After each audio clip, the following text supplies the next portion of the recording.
ispričali ste jednu, za mene, strašnu priču koja se zove Šetnja srpskog opanka. Da. To mi objasnite, ispričajte šta je to? Imao sam zadovoljstvo ogromno da ispeci kad njegova svetost, carstvo mu nebesko, patrijarh Pavle, ide za Beograd, pa mi mati Gumanija javi da je on u patrijaršu i tako dalje. I ja dođem kao slučajno da kažem idem i ja za Beograd i onda zajedno on ide sa mnom. Inače, on ne bi nikada nikoga uznemiravao i opterećivao i tako dalje. I pričamo uz put i sad prolazimo pored naših manastira i govorimo normalno o našem tom životnom problemu. Kako ćemo s Albancima, velika muka je pritisla narod, Srbi se sele, šta da se radi i tako dalje i tako dalje.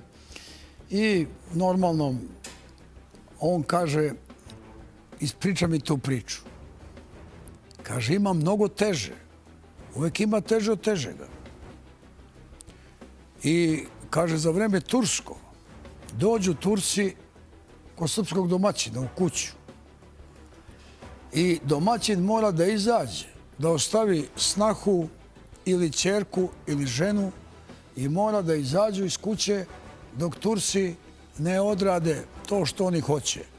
I to su Srbi zvali tada, kako sam ja to čuo, šetnja opanaka. Znači ti mora da odeš, da prošetaš negdje i ostalo i plus da budeš srećan da ti ne odvede dete, ćerku ili snahu ili ženu da je ne odvedu sa sobom, nego da porodica ostane